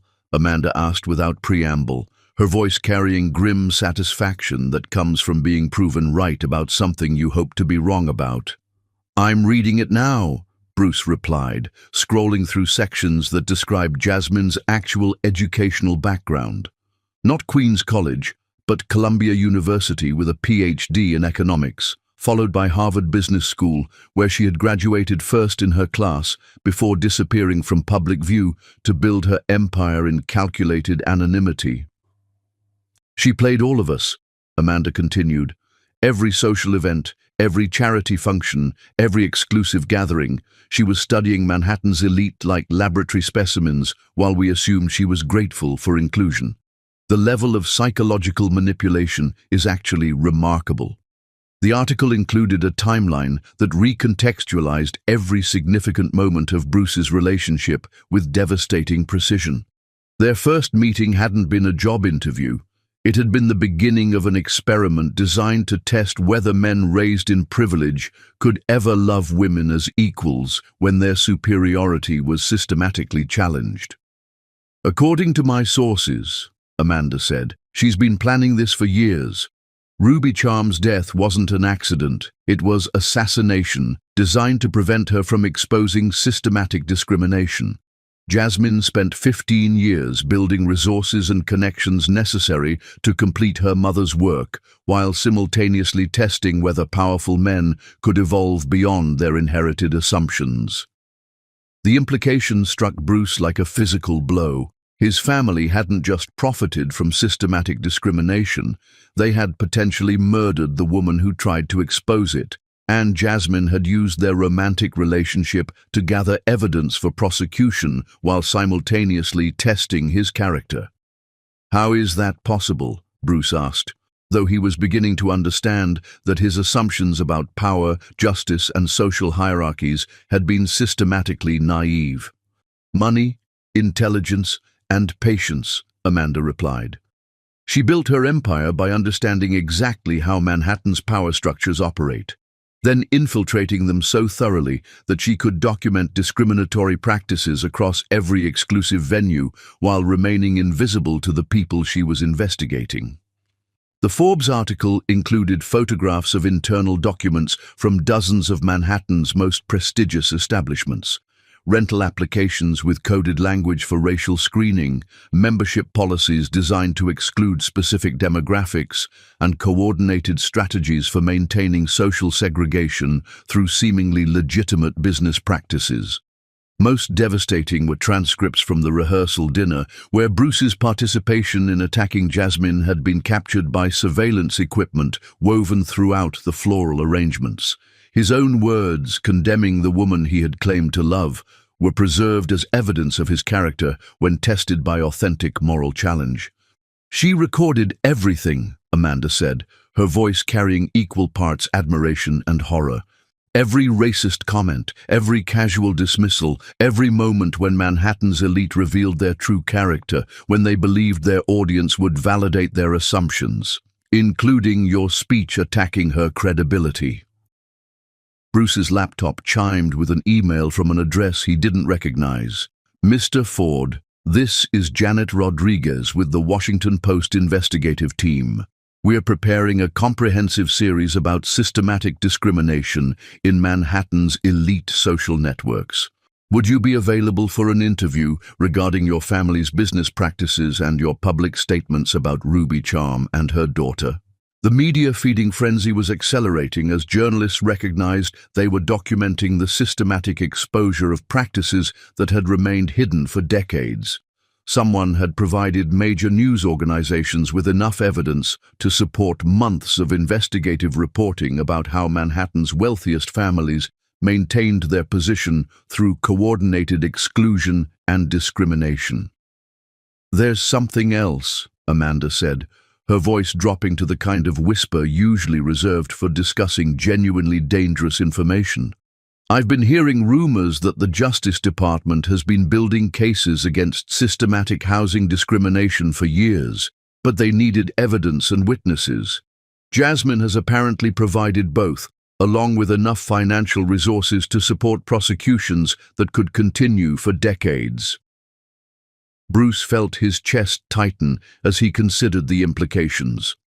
If Jasmine had spent 15 years documenting systematic discrimination across Manhattan's elite circles, then his participation in publicly attacking her character hadn't just been morally reprehensible, it had been a confession recorded for potential use in federal civil rights prosecutions.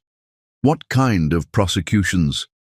Criminal charges for civil rights violations, financial penalties that could bankrupt entire families, prison sentences for systematic discrimination that spans decades, and all of it supported by someone with enough resources to fund the most comprehensive civil rights investigation in Manhattan's history. The scope of potential legal consequences began crystallizing in Bruce's mind. His family could face criminal charges that would result in prison sentences, while financial penalties could strip away every asset they had accumulated over 3 generations of inherited privilege. His phone buzzed again, this time with a text from an unknown number.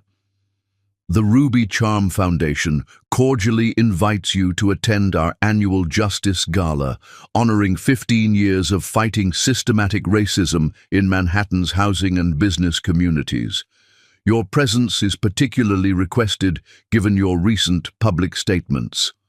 RSVP essential. The invitation felt less like social courtesy than legal summons. Jasmine was apparently prepared to confront Bruce in a public setting where his response would be documented and preserved as evidence of his character when forced to acknowledge the consequences of his actions. "Are you going?" Amanda asked when he described the invitation. "I don't think I have a choice," Bruce replied, understanding that refusing to attend would be interpreted as admission of guilt, while attending would force him to confront the full scope of what his family had done and what Jasmine had become. That evening, alone in his penthouse with Manhattan's skyline visible beyond windows that no longer projected possibility but rather judgment, Bruce attempted to process the complete reversal of everything he had believed about his relationship, his family, and himself. The woman he had attacked as a gold-digging deceiver was revealed to be a billionaire whose mother had died investigating crimes his family had committed. The psychological experiment he had failed so completely had documented his character with scientific precision, while the social exile he was experiencing had been orchestrated by someone who understood Manhattan's power structures better than families who had inhabited them for generations. But the most devastating realization was personal rather than financial or legal. For 8 months, Bruce had enjoyed the emotional satisfaction of believing he was elevating someone who needed his guidance. In reality, he had been the subject being studied by someone superior to him in every measurable way. Jasmine Charm had never needed his rescue. She had simply wanted to know if he was capable of loving an equal, of defending someone he loved when that defense required courage over comfort.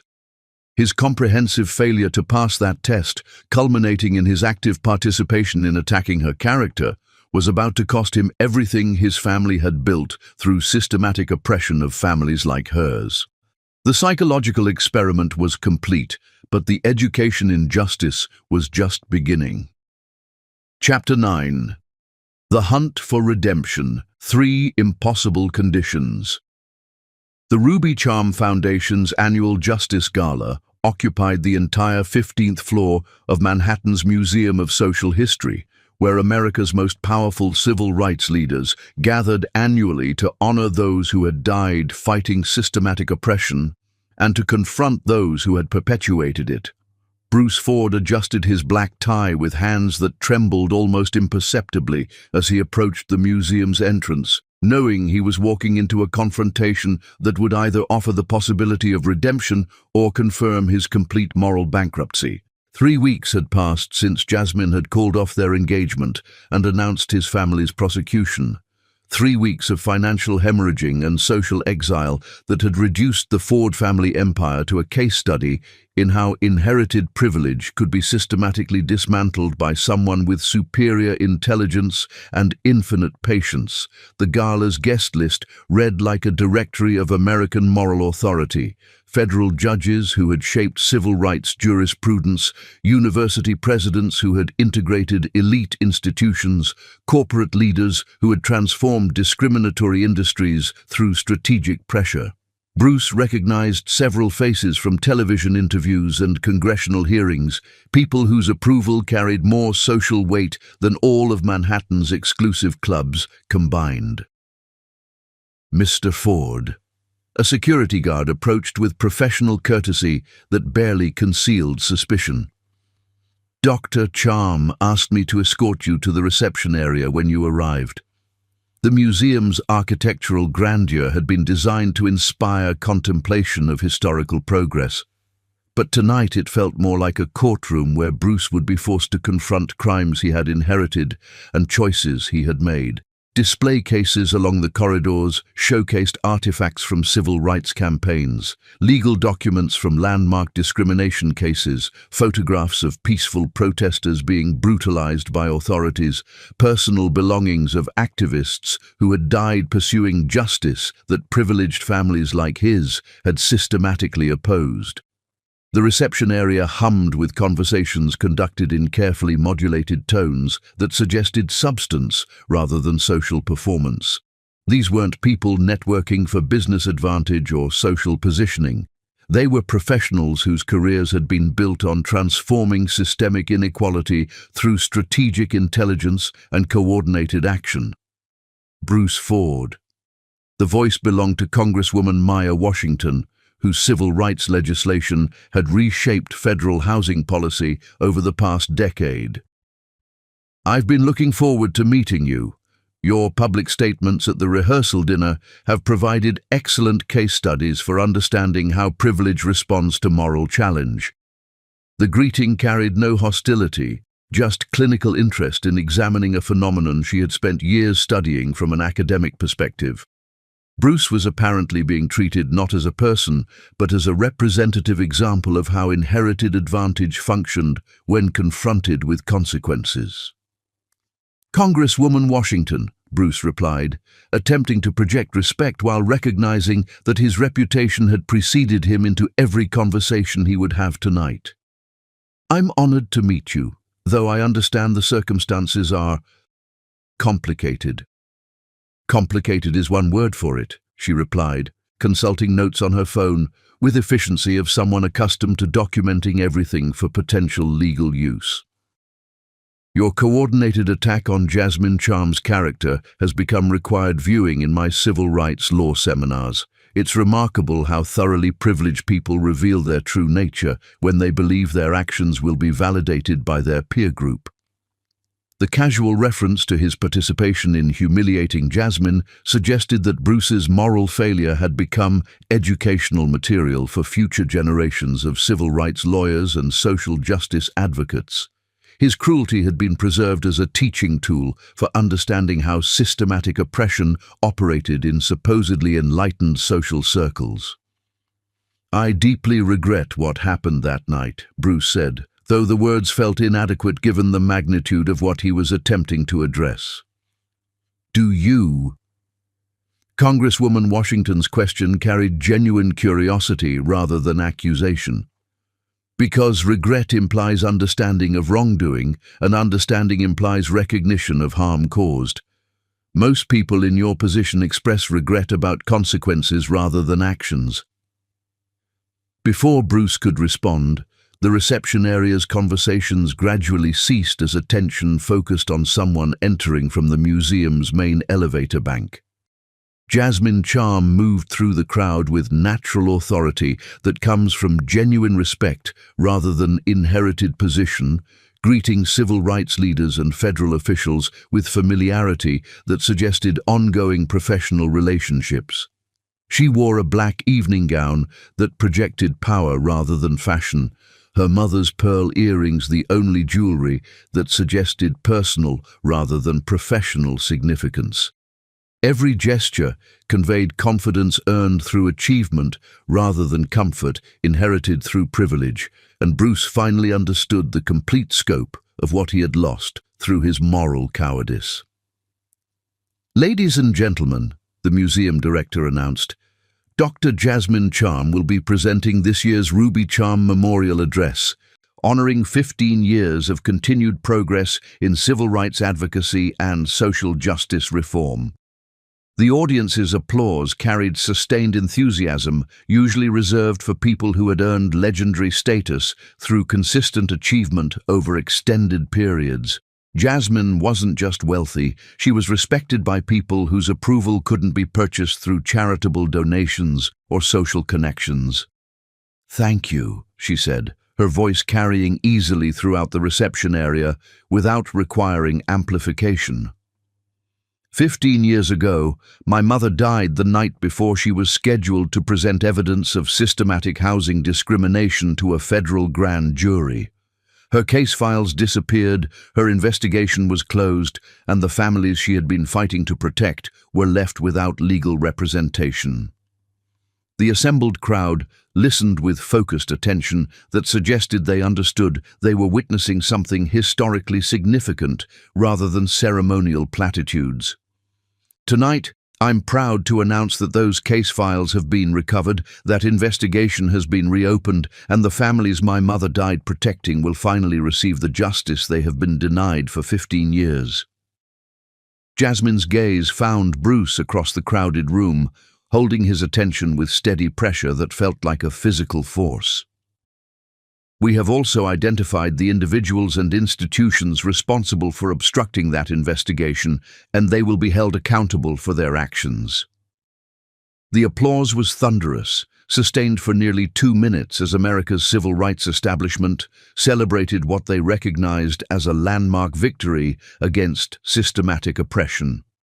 Bruce stood frozen as he realized he was witnessing the announcement of his family's formal prosecution for crimes they had assumed would remain buried forever. "But justice isn't just about punishment," Jasmine continued. "It's about transformation, education, and the possibility that people can choose to become better than their worst actions. That's why the Ruby Charm Foundation is offering opportunities for restorative justice to individuals who demonstrate genuine commitment to repairing the harm they have caused." The shift in tone suggested Bruce might be offered alternatives to criminal prosecution, though he suspected any such opportunities would come with conditions designed to test whether his regret was genuine or merely strategic response to consequences he couldn't avoid. After the formal presentations concluded, Bruce found himself approached by Helena Rodriguez, whom he had met months earlier as Jasmine's supposed supervisor, but now recognized as her chief of staff and closest advisor. "Dr. Charm will see you now," Helena said, her tone carrying professional courtesy without any trace of the deference she had displayed during their previous encounters. "She's waiting in the museum's civil rights archive." The archive occupied a climate-controlled section of the museum's research facilities where original documents from landmark discrimination cases were preserved for academic study and public education. Ruby Charm's case files occupied several display cases, their contents illuminated under museum-quality lighting that revealed the methodical precision with which she had documented Ford Industries' discriminatory practices. Jasmine stood before a display containing her mother's final legal briefs, studying documents that had been hidden for 15 years while their author's reputation was systematically destroyed by people who had profited from the crimes she had attempted to expose. "She was 43 years old," Jasmine said without turning around. "Brilliant legal mind, devoted mother, passionate advocate for people who had no other representation. She died believing that justice was possible if enough people cared enough to fight for it."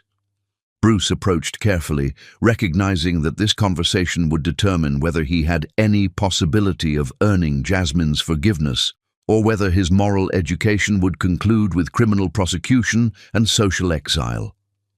"I know nothing I say can undo what my family did to your mother," he began, though he suspected that acknowledgement of wrongdoing would be insufficient given the magnitude of harm caused.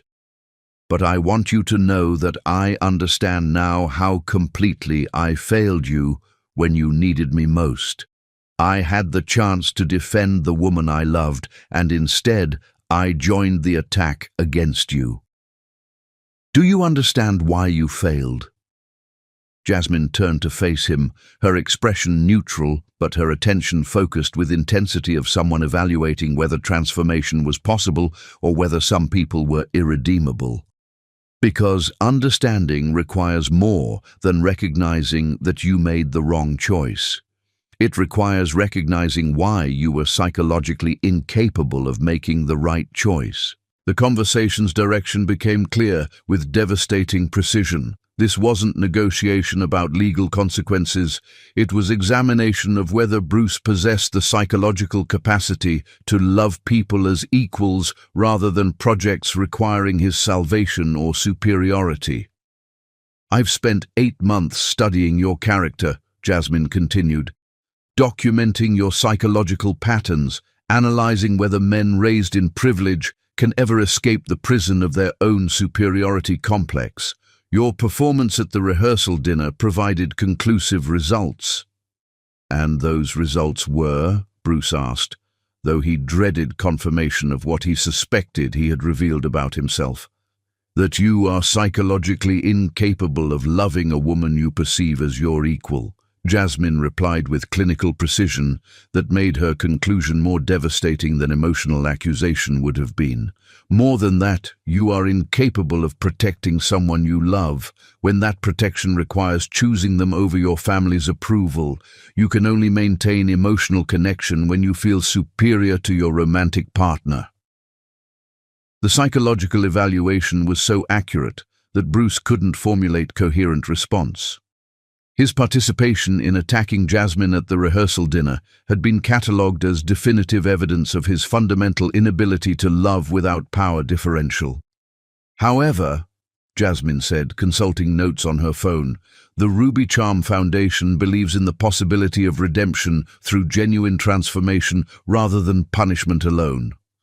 We're prepared to offer you an opportunity to demonstrate whether your regret represents authentic growth or merely strategic response to consequences you can't avoid." Bruce felt something resembling hope for the first time in weeks. "What kind of opportunity?"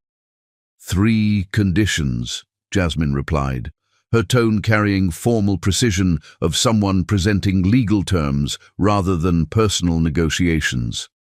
"Complete all 3 within 1 year, and we'll discuss the possibility of rebuilding trust between us. Fail any of them, and you'll be prosecuted to the full extent of federal civil rights law." The stakes were clear: transformation through genuine suffering or destruction through legal prosecution, with no middle ground for partial compliance or strategic compromise. "First condition," Jasmine said, reading from her phone, "public confession. You will testify voluntarily to federal investigators about every discriminatory practice Ford Industries has employed over 30 years. No lawyer-negotiated immunity, no strategic omissions, no protection of family reputation at the expense of truth." Bruce nodded, though he recognized that confession would result in criminal charges for his parents and potential prosecution for himself as an accessory after the fact. Second condition, complete financial restitution.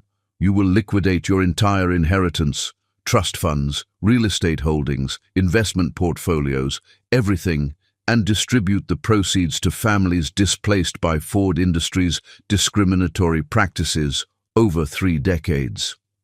The financial penalty would reduce Bruce to actual poverty, stripping away every material advantage he had inherited while forcing him to rebuild his life through personal effort rather than family wealth. Third condition, Jasmine concluded, is the most important. You will spend 1 full year working minimum wage jobs in service industries, experiencing the economic insecurity faced by people your family has systematically exploited. No family connections, no networking opportunities, no shortcuts back to privilege. The year of poverty would force Bruce to understand dignity in labor, rather than assuming that service work was evidence of personal failure or limited ambition. He would learn to navigate systems designed to trap working people in cycles of dependency, experiencing firsthand the challenges faced by families his company had displaced. "These conditions aren't punishment," Jasmine said, studying his reaction with intensity of someone evaluating whether genuine transformation was possible. "They're education. If you complete them successfully, you'll become someone capable of loving equals rather than projects. Someone who can defend the people you love when defense requires courage over comfort." Bruce considered the choice she was offering: transformation through genuine hardship that might earn her forgiveness, or destruction through legal prosecution that would strip away everything while providing no possibility of redemption. "I accept your conditions," he said, understanding that he was choosing potential reconciliation over certain destruction, though both paths would require abandoning everything he had believed about himself and his place in the world. "You have 365 days, Jasmine replied, checking her watch with precision that suggested she had been calculating timelines for this moment. "Beginning tomorrow morning. After that, we'll discover whether you've learned to love people as humans rather than as opportunities to feel superior." As Bruce left the museum that night, Manhattan's skyline glittered with the same deceptive beauty it had displayed throughout his life. But everything had changed. He was no longer the heir to a fortune built on other people's displacement. He was someone who had chosen the possibility of earning Jasmine's love over the certainty of losing everything without hope of redemption. The next 365 days would determine whether that choice would lead to reconciliation or merely confirm that some people were incapable of escaping the prisons they had inherited. The hunt for Jasmine's forgiveness was about to begin. Chapter 10. The Reunion. Day 365.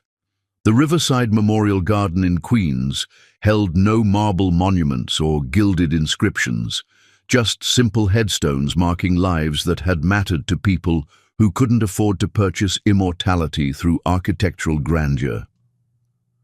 Bruce Ford knelt beside Ruby Charm's grave holding flowers he'd bought with money-earned washing dishes at a diner in the Bronx, his hands bearing calluses that 12 months of minimum wage labor had etched into permanent reminders of dignity discovered through honest work. The man who had participated in publicly humiliating Ruby's memory at Manhattan's most exclusive venue now understood the cost of the transformation he'd completed. Everything he'd inherited, everything he'd assumed about himself, everything that had made him feel superior to the woman whose daughter had offered him a chance at redemption he hadn't deserved. "I kept them," he said quietly, placing the flowers against the headstone's modest granite surface. "Every condition, every requirement, every test. I don't know if it's enough to earn Jasmine's forgiveness, but I know I'm not the same person who betrayed her trust 365 days ago." The federal confession had resulted in criminal charges for his parents and the complete dissolution of Ford Industries. Richard and Catherine Ford were serving concurrent sentences for civil rights violations and conspiracy to obstruct justice, while Bruce's testimony had provided evidence that ensured 3 other Manhattan families would face similar prosecutions for systematic discrimination. The financial restitution had liquidated every asset he'd inherited. The Tribeca penthouse sold to fund legal aid organizations, the trust funds distributed to families displaced by Ford Industries' predatory practices, the investment portfolios converted into educational scholarships for students whose backgrounds resembled Jasmine's fabricated story rather than his actual privilege.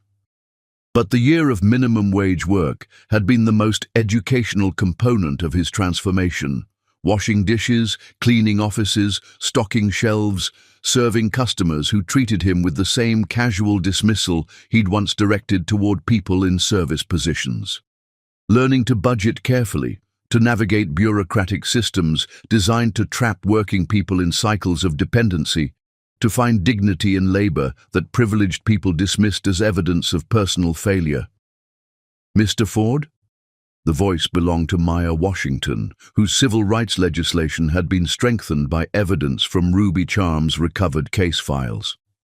Jasmine asked me to meet you here. Bruce stood, recognizing that this final conversation would determine whether his year of transformation had been sufficient to earn the possibility of Jasmine's forgiveness, or whether some betrayals were too fundamental to overcome. Congresswoman Washington, he said, noting how different their dynamic felt now that he possessed nothing except what he'd earned through personal effort rather than inherited advantage. Thank you for coming. She wanted a witness, Maya explained, consulting her phone with efficiency of someone whose time was allocated to maximum social impact. Someone who could evaluate whether your transformation was genuine or whether you'd simply learned to perform contrition without actually changing your character. The evaluation would be conducted by someone whose expertise in recognizing authentic transformation versus strategic performance had been developed through decades of civil rights advocacy. Bruce understood that his year of self-imposed poverty would be meaningless if it hadn't produced fundamental changes in how he related to other people. Tell me what you learned, Maya said, though her tone suggested this was examination rather than conversation. I learned that I'd never truly loved anyone, Bruce replied, because 12 months of genuine hardship had stripped away the comfortable illusions that privilege had allowed him to maintain. I'd loved the feeling of being needed, of being superior, of having something to offer that made me feel valuable. But I'd never loved someone enough to defend them when defense required courage over comfort. The admission carried precision that suggested extensive self-examination rather than surface-level recognition of wrongdoing. Maya nodded approvingly, recognizing authentic insight into psychological patterns that most privileged people spent lifetimes avoiding. And now, she asked, now I understand that love requires seeing other people as completely human rather than opportunities to feel better about yourself, Bruce continued. But more than that, I understand that love requires courage. The courage to protect the people you love, even when it costs you something important. Jasmine never needed my elevation, but she needed my loyalty, and I failed her when it mattered most. Before Maya could respond, they both turned toward the sound of footsteps approaching along the Memorial Gardens gravel pathway. Jasmine Charm walked toward them wearing simple clothes that projected authority through presence rather than expense. Her bearing suggesting someone who had achieved everything she'd wanted, except the one thing that couldn't be purchased through strategic intelligence or accumulated wealth. Congresswoman Washington, Jasmine said, embracing Maya with warmth that suggested genuine friendship rather than professional alliance. Thank you for witnessing this. Of course, Maya replied, though her attention remained focused on Bruce with intensity of someone evaluating whether transformation was possible or whether some people remained fundamentally unchanged regardless of consequences they experienced. Bruce, Jasmine said, acknowledging him with neutral courtesy she might extend to any stranger whose presence required polite recognition without personal investment. The psychological distance between them felt infinite despite their physical proximity. Bruce understood that completing her conditions had been necessary but insufficient, earning the right to this conversation without guaranteeing any particular outcome from it. I wanted to say thank you, he began, recognizing that gratitude was the only appropriate response to someone who had offered him opportunities for transformation he hadn't deserved. You could have destroyed me completely, but instead you gave me the chance to become someone worthy of your respect, even if I can never earn your love again. You're wrong about one thing, Jasmine replied with precision that suggested careful consideration of language and meaning. I never stopped loving you. The revelation struck Bruce like a physical force, though he recognized that her love had been conditional on his transformation rather than acceptance of his limitations. She had loved his potential rather than his reality, demanding that he become worthy of that love through genuine growth rather than strategic performance. "But I needed to know if you could become someone capable of protecting the people you love," she continued. "Not protecting them from weakness or poverty, but protecting them from the people who would destroy them for being different, for challenging assumptions, for demanding justice." Bruce understood that she was describing the fundamental test he had failed so completely at their rehearsal dinner, his inability to defend someone he loved when that defense required choosing her over his family's approval. "I love who you've become," he said, meaning every word while recognizing that his love was now based on admiration for her strength, rather than gratitude for her apparent dependence. "But more than that, I love who you've always been. Your brilliance, your courage, your commitment to justice. I love that you saw potential in me that I couldn't see in myself, and that you demanded I become worthy of it." "The Ruby Charm Foundation has established a new program," Jasmine said, "providing resources for people who want to transform inherited privilege into social justice advocacy. The program requires participants to spend significant time understanding systems they've benefited from, then working to reform those systems for everyone's benefit."